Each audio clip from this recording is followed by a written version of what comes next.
Rita Hayworth was the original Hollywood goddess. Her name alone conjured up images of glamour, mystery, and desire. She was the love goddess, the woman whose picture soldiers pinned to their barracks during World War II, the star whose beauty lit up the golden age of cinema. But behind the iconic hair flip, behind the sultry smile, was a woman living a life far darker than her image suggested. Rita Hayworth carried secrets. In rare interviews, and her own reflections later in life, she revealed truths that Hollywood never wanted its stars to share. Her marriages, her struggles, her regrets. Hayworth admitted them with honesty and pain. And again, one theme returned. The men in her life, the pressures of fame, the shadows she could never escape. As she herself put it, he was massive. This isn't the story of a pinup girl. This is Rita Hayworth's story in her own confessions. Rita Hayworth wasn't born a goddess. She was born Margarita Carmen Cancino in Brooklyn, the daughter of Spanish dancer Eduardo Cancino. From a young age, she was groomed for the stage. Her father trained her relentlessly, molding her into his dance partner before she was even a teenager. In her later reflections, Rita admitted the pressure was suffocating. She never had a childhood. Instead, she was thrust into adulthood, performing in nightclubs when she should have been in school. "I danced until my feet bled," she confessed. Hollywood discovered her not for who she was, but for what they could turn her into. Columbia Pictures demanded she change her name, lighten her hair, and even undergo painful electrolysis to raise her hairline. The transformation was extreme. Margarita Cancino disappeared. Rita Hayworth, the love goddess, was born. But the title was a curse as much as a crown. Men worshipped her, but rarely respected her. Audiences adored her beauty, yet dismissed her talent. She confessed that she often felt invisible behind the image. "Every man I knew fell in love with Gilda," she said bitterly, referencing her most famous role. "But none of them fell in love with me." "He was massive" became her way of describing the roles that loomed over her life. The massive figure of her father, who controlled her youth. The massive power of the studio system, which dictated her appearance and erased her identity. Even her most famous character, Gilda, became a massive shadow she could never escape. Rita Hayworth didn't confess these truths as scandal. She confessed them as survival. Behind the glamour, she was a woman burdened by the weight of becoming something she never asked to be. Orson Welles. One of Rita Hayworth's most revealing confessions was about her second husband, Orson Welles. To the world, Welles was a genius, the boy wonder of Hollywood, the visionary behind Citizen Kane, a man whose name was already carved into film history. To Rita, he was overwhelming. He was massive, she admitted, not just in talent, but in ego, in presence, in the way he consumed every space he entered. When they married in 1943, the world celebrated. Hollywood declared it a perfect match, the most brilliant mind of his generation, with the most dazzling beauty of her era. Photographs showed a glamorous couple who seemed unstoppable, but Rita's later confessions revealed the truth. Behind the photographs, the marriage was fragile. She described Welles as brilliant but unpredictable, prone to disappearing for days, lost in projects, or swept up in his own ambitions. He thrived in chaos. She longed for stability. Rita confessed that while she adored his genius, she often felt invisible beside it. "He lived in a world of ideas," she said softly, "and I was just trying to live." And yet, she loved him deeply. She even starred in his experimental thriller, The Lady from Shanghai, where he shocked Hollywood by chopping off her trademark red hair and dyeing it blonde. Rita went along with it, but later confessed the decision felt like another erasure of her identity. To Welles, she was a canvas, malleable, symbolic, cinematic. To Rita, she was a woman yearning for partnership.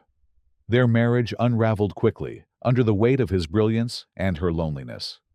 In her reflections, she admitted she felt dwarfed by him. He was massive in every way: his voice, his energy, his mind, and she could not, and did not wish to, compete. All she wanted was simple love. The divorce in 1947 broke her heart. Wells would later admit publicly that losing Rita was one of the greatest mistakes of his life. But Rita's confession was more personal, more haunting. "I could never live up to the image he wanted." It was a truth that echoed through her life. Every man seemed to fall in love with the goddess, the legend, the image. Very few ever wanted Rita, the woman, Prince Ali Khan. If Orson Welles was a storm, Prince Ali Khan was a fantasy that quickly soured. In 1949, Rita Hayworth shocked the world when she married Prince Ali Khan, the glamorous playboy son of the Aga Khan. To millions, it was the ultimate fairy tale. Hollywood's love goddess, becoming real royalty. Newspapers declared her a princess. Fans dreamed of palaces and ballrooms, and society pages celebrated the union as a perfect match between beauty and wealth. But Rita's later confessions stripped away the illusion. Behind the glamour, the reality was far different. Ali Khan was charming, yes, magnetic, wealthy, worldly, but also reckless. He was massive, she said, not just in wealth and status, but in ego. His life revolved around high society parties, racing fast cars, and endless indulgence. Rita, weary from years of Hollywood control, was swept up in the excitement. After so much loneliness, Ali's attention felt intoxicating. He treated her like a prize he had won, and for a brief moment, she mistook that for love. But the cracks soon showed. Ali Khan's affairs were secret, and worse, he flaunted them. The European press delighted in portraying Rita as the humiliated American wife. She confessed how painful it was, being adored by millions of filmgoers, yet dismissed in her own home. The very man who promised her a new life had turned her into a public spectacle. The marriage gave Rita her beloved daughter, Princess Yasmin Aga Khan, whom she adored fiercely. Motherhood gave her joy, but even that couldn't save the union. By 1953, the marriage had collapsed in scandal and bitterness. In her reflections, Rita admitted Ali Khan represented another massive shadow in her life, the crushing weight of marrying into a world where she would never belong. Hollywood wanted her to be a goddess. Royalty wanted her to be an ornament. And in the end, neither saw the real Rita. Her words carried no anger, only exhaustion. "I thought I had found happiness," she confessed softly. "But I had only found another cage." Dick Haymes. Rita Hayworth's marriage to singer Dick Haymes was perhaps her most painful confession, the one she spoke of with a mixture of bitterness and regret. By 1953, Rita was exhausted. She had endured the emotional hurricane of Orson Welles, the humiliation of Prince Ali Khan's betrayals, and the endless demands of Hollywood, which continued to sell her as a goddess even as her personal life unraveled. She wanted peace, stability, someone who could see her not as Gilda, not as the love goddess, but as Rita. Enter Dick Haymes, a smooth-voiced crooner who, by then, was struggling to hold on to his fading fame. On paper, it seemed like a glamorous match. Two stars of the silver screen, both needing each other, both hoping for renewal. To the outside world, it looked like love.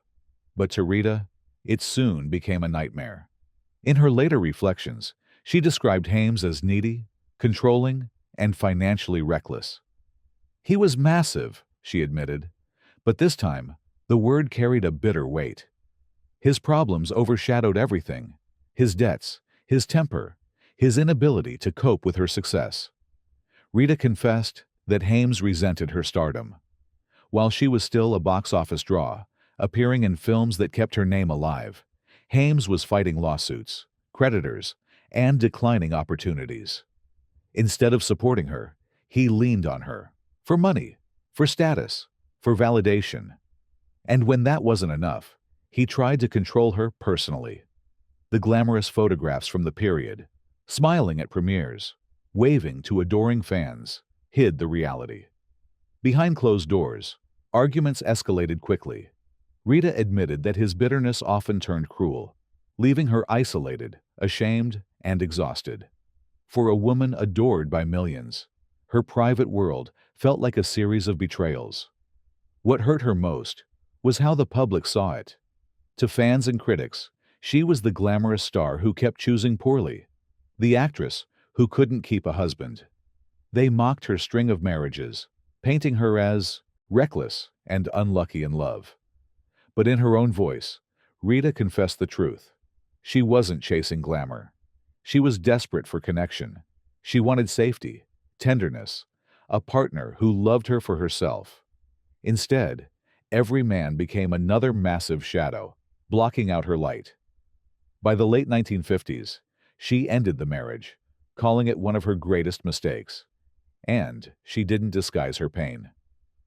"I kept looking for love," she confessed softly, "and I kept finding prisons." With Dick Haymes, Rita Hayworth reached her breaking point. It was the moment she realized she might never find the kind of love she dreamed of. Her confession is haunting, not because it's scandalous, but because it is so human. The world's most desired woman, admitting that she felt unloved, unseen, and trapped. The goddess the world worshipped was, in truth, a woman struggling in silence. For all her talent, Rita Hayworth could never escape one role: Gilda. In 1946, she lit up the screen in Gilda, delivering what would become one of Hollywood's most iconic moments, throwing back her hair in a sultry nightclub number. That single scene defined her career. To the world, she became the love goddess. To Rita, it was a prison. In her later reflections, she confessed how much she resented the way Gilda followed her everywhere. "Men fell in love with Gilda," she said, "but they never fell in love with me." It became her most famous line, repeated in interviews like a sigh she couldn't silence.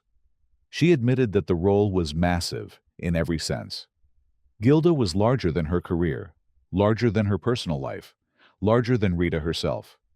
Every director wanted her to play a variation of the character. Every man she met seemed to expect her to live up to that fantasy. But Rita wasn't Gilda. Off-screen, she was shy, quiet, often struggling with anxiety. She confessed that she hated the nightclub scenes, hated being told to project an image of irresistible sensuality when she longed for a simple life at home. The Gilda curse became another massive shadow, this time not a man, but a myth. Rita admitted she could never compete with her own screen persona. Hollywood had turned her into an icon, but in the process, it erased her as a person. Looking back, she confessed that she didn't hate Gilda. She hated what Gilda took from her, the chance to be seen as anything else. By the late 1950s and 1960s, Rita Hayworth's career began to fade. New stars emerged, the studio system weakened, and Rita's image as the love goddess felt outdated in a changing world. In her confessions, she admitted how painful it was to watch Hollywood move on. She still had the beauty, the talent, the name, but the offers grew fewer, and the scripts grew weaker. She confessed to feeling abandoned by the very industry that had once built her up.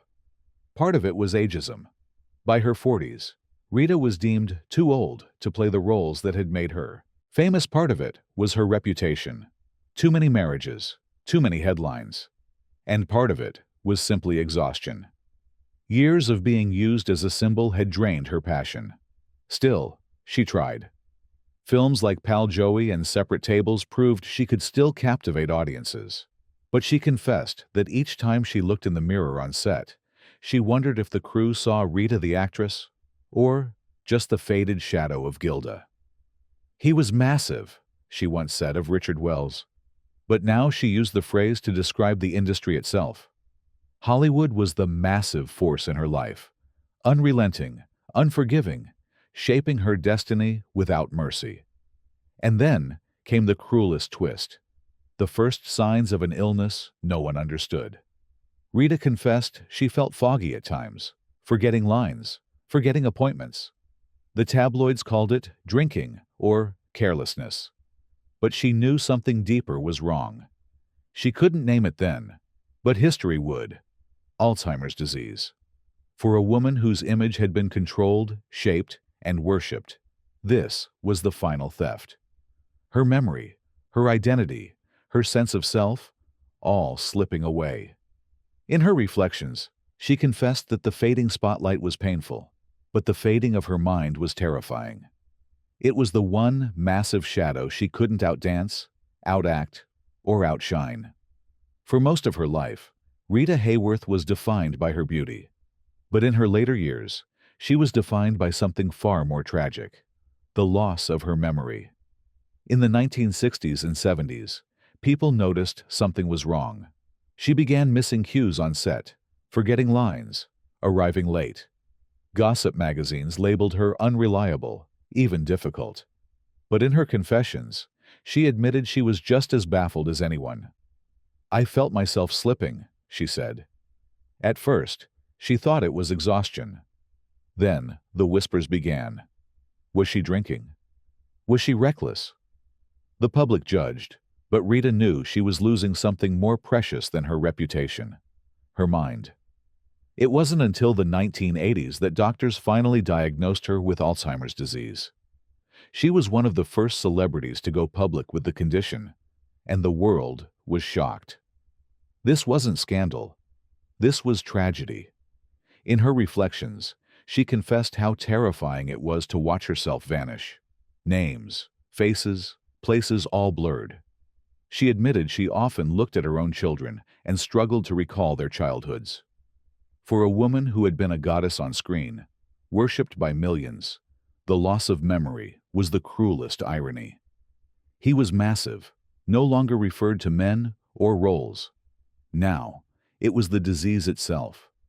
Alzheimer's became the massive shadow in her life, stripping away everything she had built, everything she had endured. And yet, even in the fog, Rita found grace. Her daughter Yasmin Aga Khan cared for her tirelessly, ensuring her final years were lived with dignity. Rita confessed gratitude for that love, calling it her final blessing. In her confessions, Rita Hayworth didn't dwell only on pain. She also looked back with clarity. She admitted regret for the marriages that failed, for the times she let herself be defined by others. "I wanted to be loved for myself," she said, "but I was always Gilda to them."